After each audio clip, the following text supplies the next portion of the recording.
কোরআন পড়ছি, ওই মাতাল মদ কিনতে যাচ্ছিল, সে বাচ্চাটার কথা শুনে গলে গিয়ে বলতে লাগলো, আরে আজ থেকে আমি আর মদ খাবো না, আজকের যে আমার মদ খাওয়ার টাকাটা কাছে আছে, এই টাকাটা তোকে দিয়ে দিচ্ছি, তুমি নিয়ে বাড়ি চলে যাও, আজ কেরোসিন কিনে পড়ার ব্যবস্থা করো, আমি তোমার কাছে কথা দিচ্ছি, চলো চলো চলো। বললো আমি টাকা নেবো না, একটা কেরোসিনের দোকানে চলে গেল, দোকানদারকে বলা হলো একটু তুমি তেলের ব্যবস্থা করে দাও, টাকা দিচ্ছি। বলছে কেন? বলছে ছেলেটা কোরআন পড়বে আর অন্ধকার হয়ে আছে, আমি কথা দিচ্ছি আর কোনোদিন মদ খাবো না, মদ খাওয়ার টাকা দিয়ে বাচ্চাকে কোরআন পড়ার জন্য সাহায্য করব। বাড়িতে চলে গেল, মাতাল স্টক করলো, স্টক করে মাতালটা মারা গেল। মাতালটা মারা যাওয়ার পরে চারিদিকে গ্রামগঞ্জে সব মানুষ বলছে ওকে মাটি দেবো না। কেন?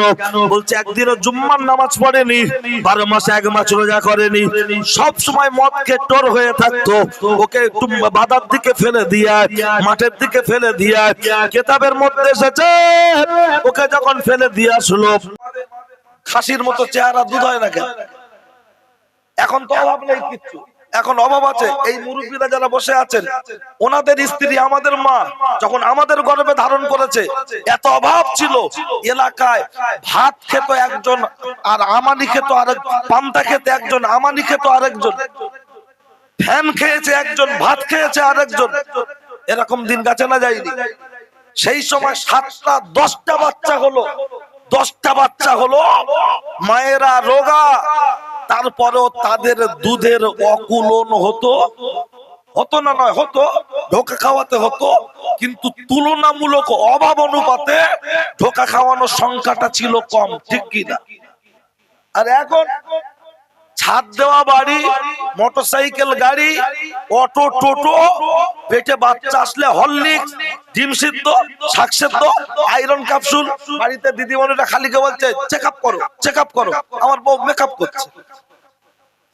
বাচ্চা হলো, বাচ্চার গালে স্তন দিচ্ছে, বাচ্চা কাঁদছে, বিড়ি খাবে না, কাঁদছে, খৈনি খাবে না, লাস্টে বলছে ডাক্তার দুধ হয়।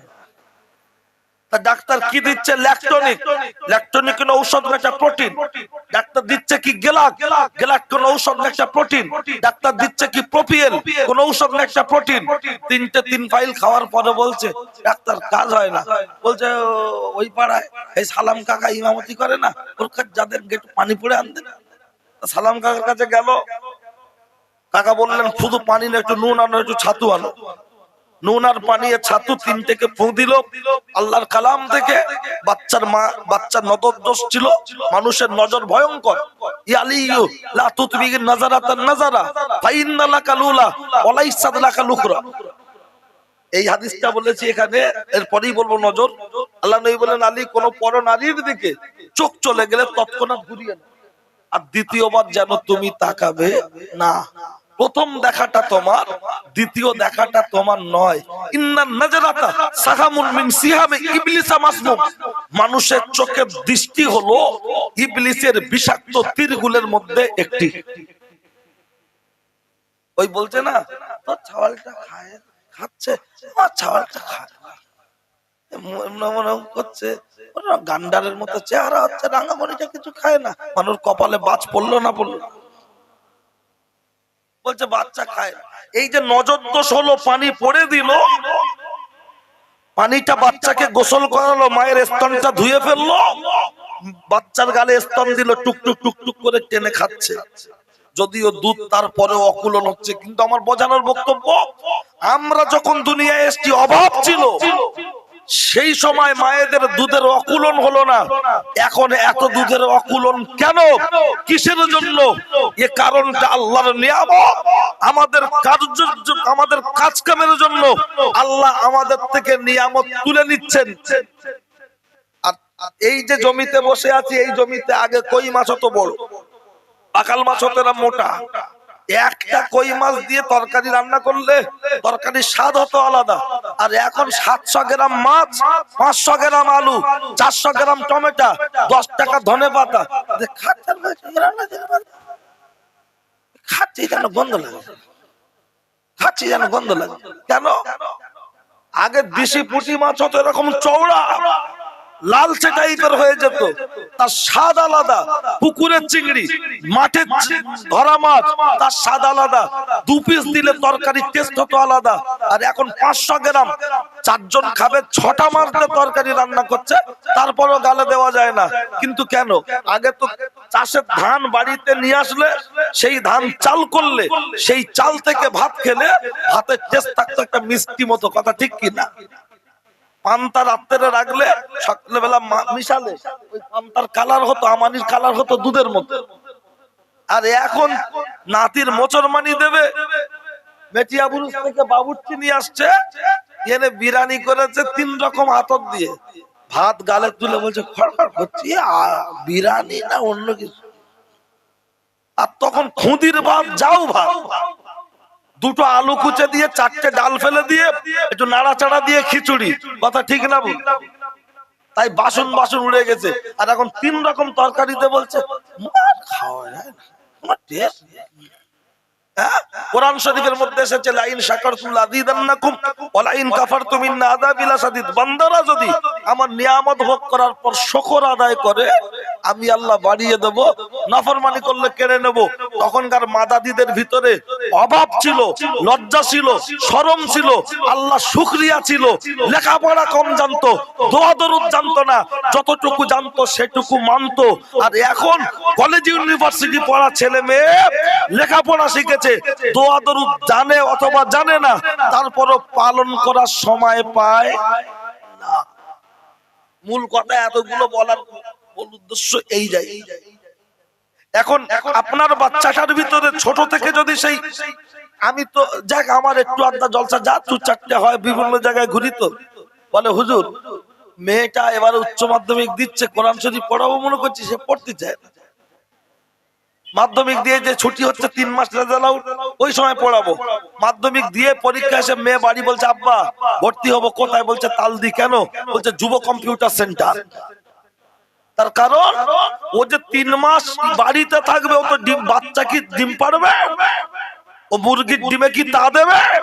ও তো স্কুলে 2 বছর ঘুরছে, ওখানে রথও দেখছে, কলাও বেচছে, পড়াশোনার আড়ালে চলছে, কুচকুচ হতে হয়। ও 3 মাস যখন বাড়িতে আবদ্ধ থাকবে, বেরোতে পারবে না, তাই ওটাকেও ঠিক করলো আমাকে কম্পিউটারে যেতে হবে।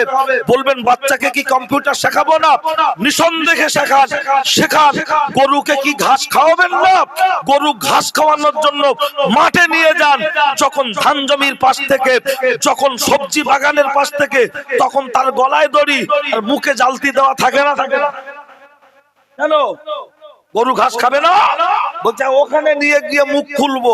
গরু যদি ওখানে নিয়ে যদি মুখটা খোলার দরকার হয়, আপনার মেয়ে চলে যাচ্ছে সকালবেলা, সন্ধ্যাবেলা ফিরতে দেরি হচ্ছে, এর মাঝখানে অন্য জমিতে ঘাস খায় না তো?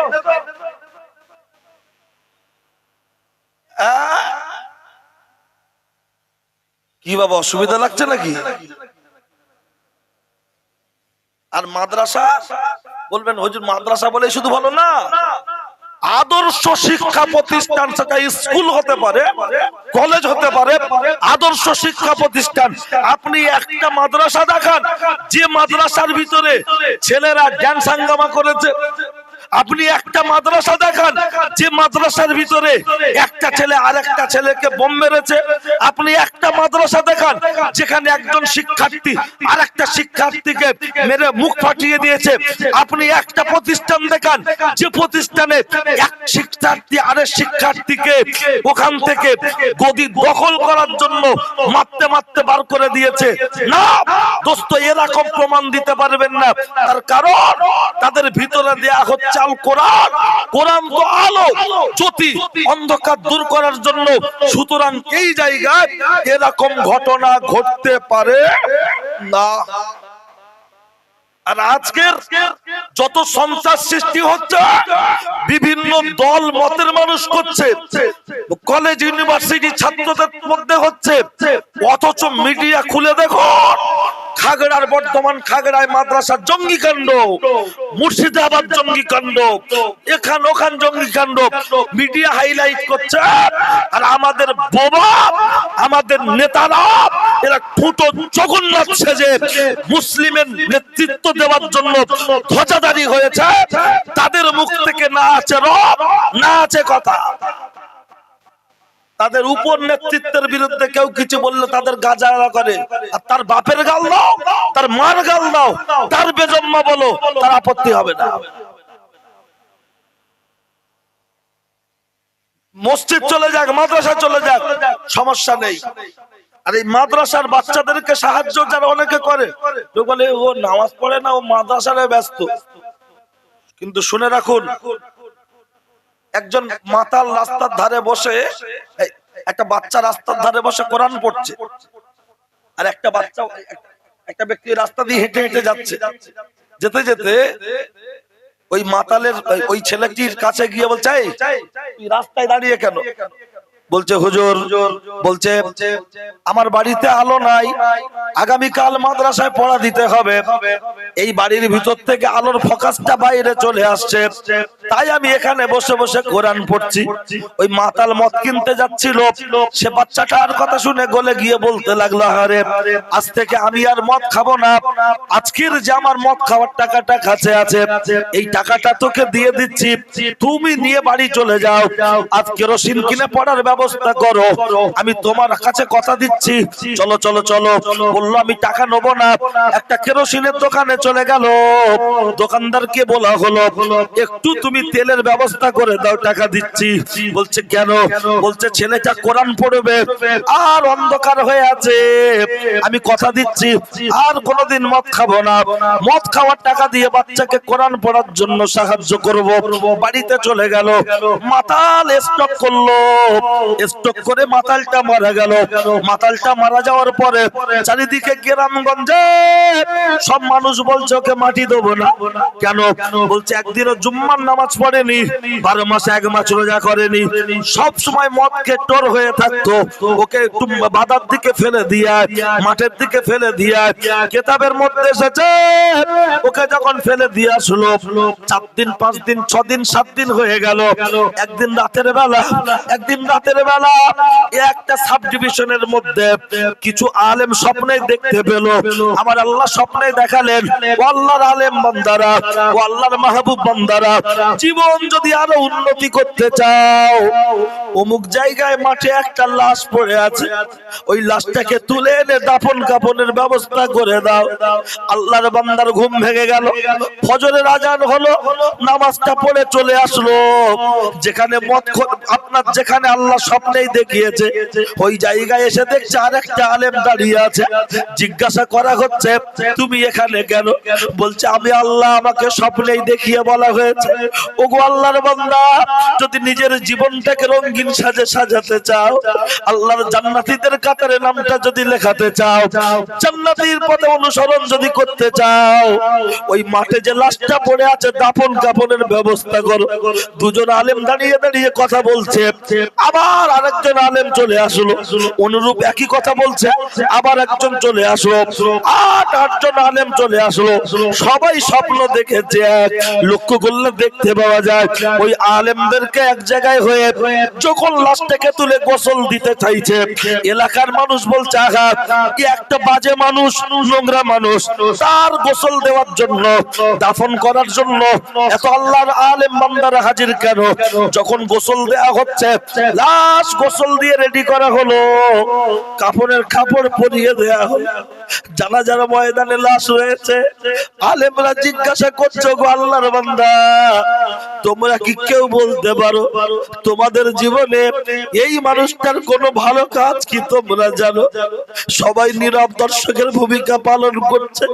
সেই কেরোসিনের দোকানদার জানাজার কাতার থেকে দাঁড়িয়ে বললেন, ও আল্লাহর আলেম বান্দারা, শুনে রেখে দাও, জেনে রেখে দাও, কিছুদিন আগে একদিন রাতের বেলা একটা মাদ্রাসা মাদ্রাসা তালিবে ইলমের হাতটা ধরে আমার দোকানে এনে বলে দেয়, আজকে তুমি তেলটা দিয়ে দাও, আমি আর কখনো মদ খাবো না, আর কখনো আমি মদ খাবো না।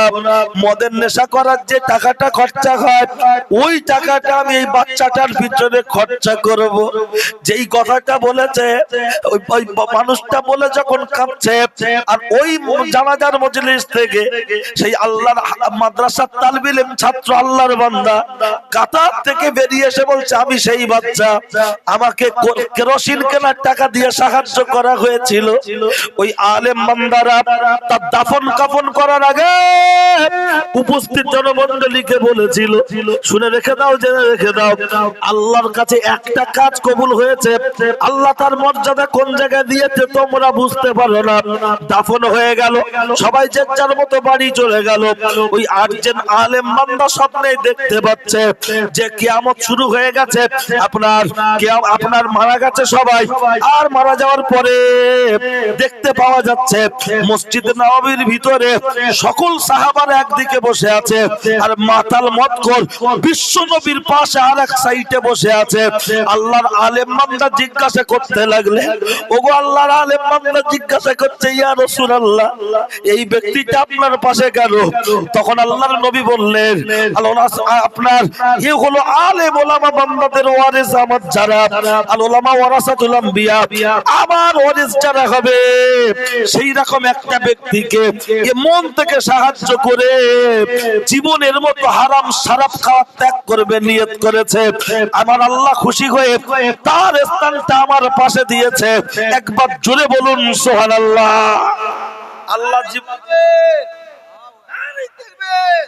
আল্লাহ জীবন পরিবর্তন ঘটিয়ে দিতে পারে। আর একটা কথা বলি, একটু শুনে রেখে দেন, এরকম ছোট দুটো একটা তত্ত্ব তুলে ধরছি।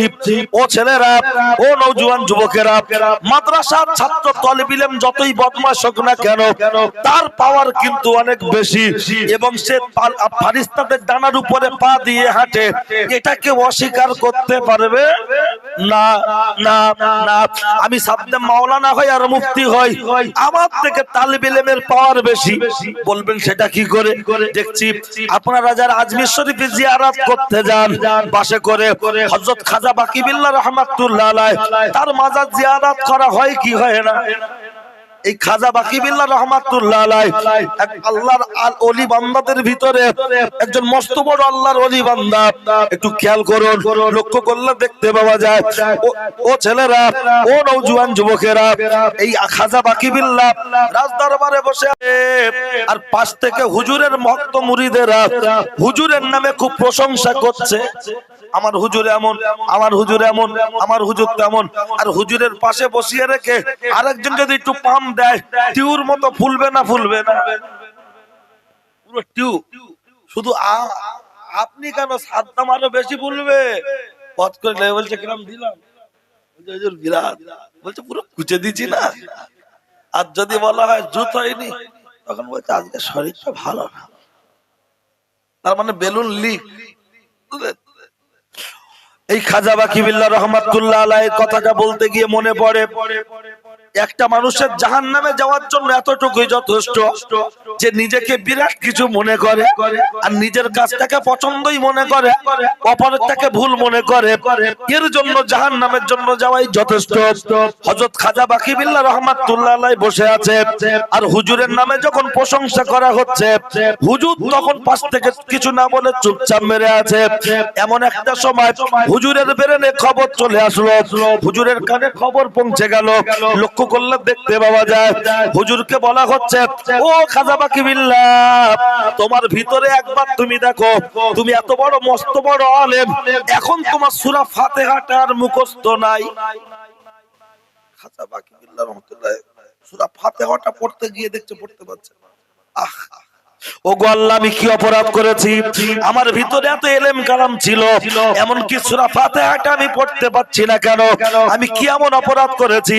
তখন আওয়াজ চলে আসলো, ও খাজা বাকি বিল্লাহ, তোমার পাশে দাঁড়িয়ে দাঁড়িয়ে তোমার নামে প্রশংসা করছিল, আর তুমি আস্তে আস্তে নিজেকে বিশাল বাহবা দিচ্ছিলে, নিজের ভিতরে ভিতরে খুদ পছন্দি নিজেকে খুব প্রশংসিত মনে করছিলে। তার জন্য করে তোমার ভিতর থেকে সমস্ত ইলম আমার আল্লাহ উঠিয়ে নিয়েছে।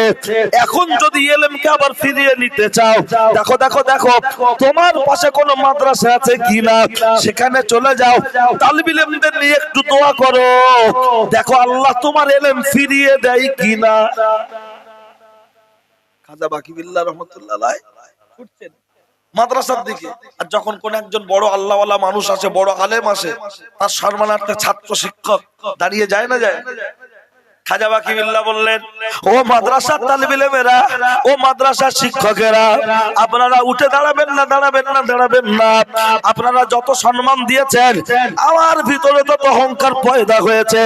একটা সময় এসে আমার ভিতর থেকে সূরা ফাতিহা পর্যন্ত মুখস্থ নাই। এখন আমি অনুতপ্ত হচ্ছে আল্লাহর দরবারে, আর দৌড়ে তোমাদের কাছে এসেছি। মাদ্রাসার তালিবুল ইলমদের নিয়ে একটু দোয়া করতে চাই। মাদ্রাসার তালিবুল ইলমদের নিয়ে দোয়া করলে আমার বিশ্বাস আল্লাহর দরবারে কবুল হবে।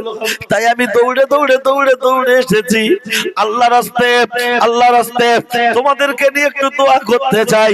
তোমরা কি একটু আমাকে সাহায্য করবে?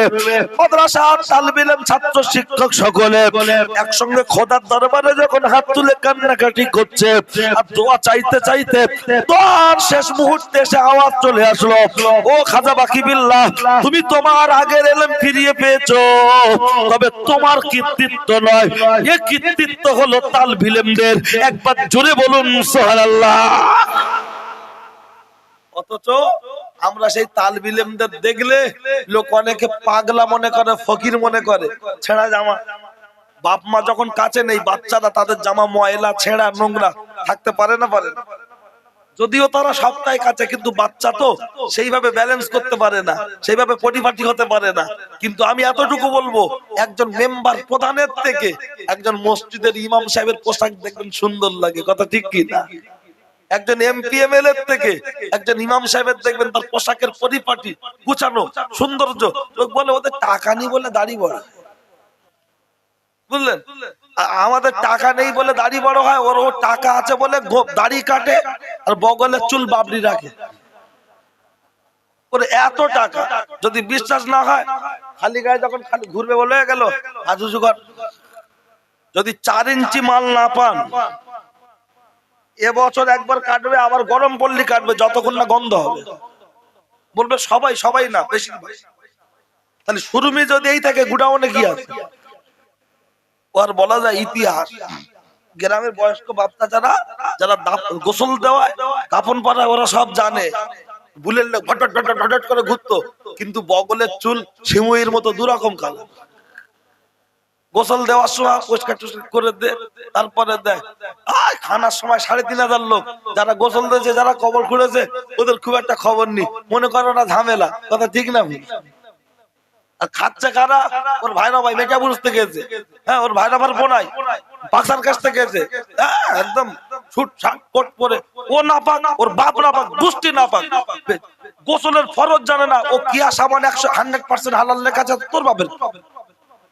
গোসলের যদি ফরজ না জানে, ও পুকুরি 200 ইট ওর বুকের উপরে চাপিয়ে যদি 2 বছর ডুবিয়ে রাখা হয়, পাকা গোসল করতে লাভ কি আছে? এই মাদ্রাসার ছেলেদের অনেকে দেখতে পারে না, বলে কোথায় বাচ্চা জন্ম দেয় আর মাদ্রাসায়। বাচ্চা জন্ম না দেখে পোল্ট্রি ফার্ম থেকে নিয়ে আসবে?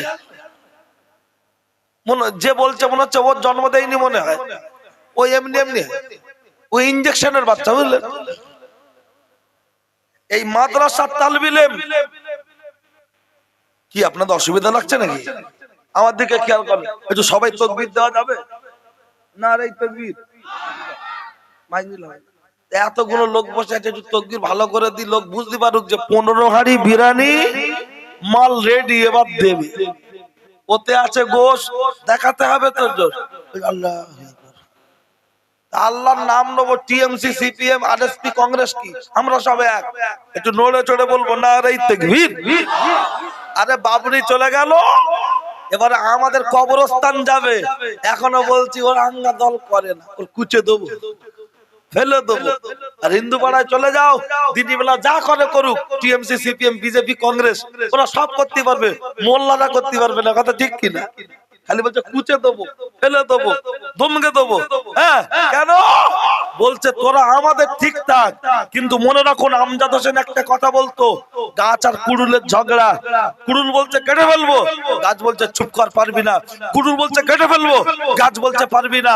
লাস্টে গাছ বলছে পারবি, যদি আমার জাত ভাইকে নিয়ে অর্থাৎ নিম কাঠের বাটটা যদি বানাতে পারিস, কাঁঠাল কাঠের বাটটা যদি বানাতে পারিস, আম কাঠের বাটটা যদি বানাতে পারিস, ওটাকে ধরবি, তুই আমার বুকে মারবি, তখন আস্তে আস্তে কাটবে। তার নমুনা বাবরি, তার নমুনা আমাদের কিছু টুপিওয়ালা দাড়িওয়ালা গদির লোভে পড়ে জাত ভাইকে কাটার জন্য ব্যস্ত আছে না নাই? তোর হওয়ার কথা ছিল ইমাম, সবাই হবে মুক্তাদি। তুই এত বুক ফুলিয়ে মাইকে ভাষণ দিয়ে দিয়া লাল বাতি আর নীল বাতির জন্য হয়ে গেছিস এখন মুয়াজ্জিন।